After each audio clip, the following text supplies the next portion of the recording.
So the next thing that happened on AEW Dynamite now would go with the next segment. It was William Regal. Now he comes out. He introduces the new AEW World Heavyweight Champion, MJF.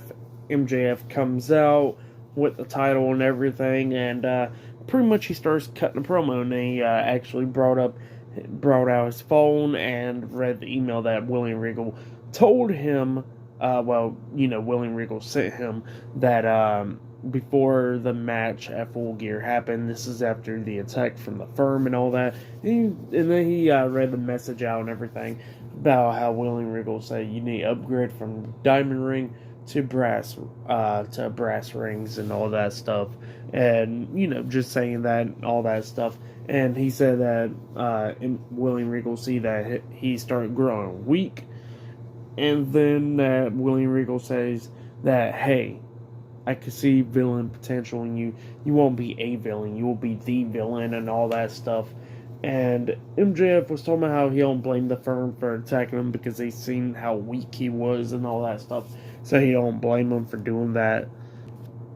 But yeah, that's all he was saying. And then he says that he got something new now, and he threw out the AEW World Heavyweight Championship, talking about how people, every time somebody looks at that title, all they see is other names like Chris Jericho and Jon Moxley and all that. But then he reveals the new AEW World Heavyweight Championship, the new look to it, and he says that it's Triple B, and all you're going to see is me, and I will never lose this title. Y'all can pay for pay-per-views and stuff. Think I'm going to lose the title, but I'm not. You're going to see names. You always hear names like Eddie Kingston, guys that act tough like Eddie Kingston, and then fans started chanting Eddie Kingston. He goes like, yeah, he ain't going to never become world champion. Take that out. And then he says that you're going to see guys that act like stars like Ricky Starks, and he ain't going to become a world champion. Or you're going to see wrestlers that acts like wrestlers like Bryan Danielson, and he ain't going to be world champion. So yeah, that's what MJF was saying and all that. And then he was talking about how they will have this bidding war in 2024, January 1st. And he says that he hopes that the right con man signs him. And he said, nope, it ain't going to be Tony Khan either. He said it's going to be Jolly Old Saint Nick and, maybe the gang Trips.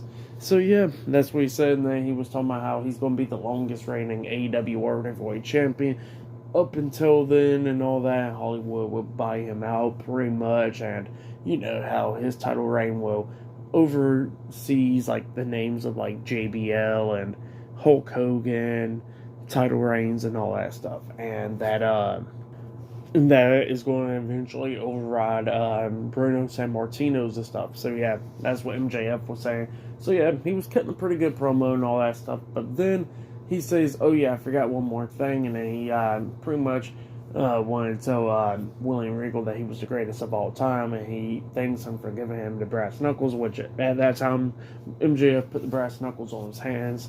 And then he says that he starts walking behind William Regal, and then he just hits him in the back of the head with the brass knuckles, laying him out, and MJF walked through the crowd and stuff with security guards. And then we see a bunch of people from the back or whatever checking on William Regal. Bryan Danielson runs out there checking on him, seeing if he's okay. They had put him on a stretcher and stuff, and then they sent him in an ambulance with Bryan Danielson jumping in the back with him. So yeah, that's what happened. Pretty good stuff. Then playing off of William Regal's injuries and stuff after the fact that, him getting attacked by MJF. And MJF cutting a pretty good promo and stuff. It was just really good stuff. Go check out the whole segment if you haven't yet. But yeah, that's what happened there. And up next, we're going to be seeing Ricky Starks in action up next. So yeah, I'll see you guys later. Until then.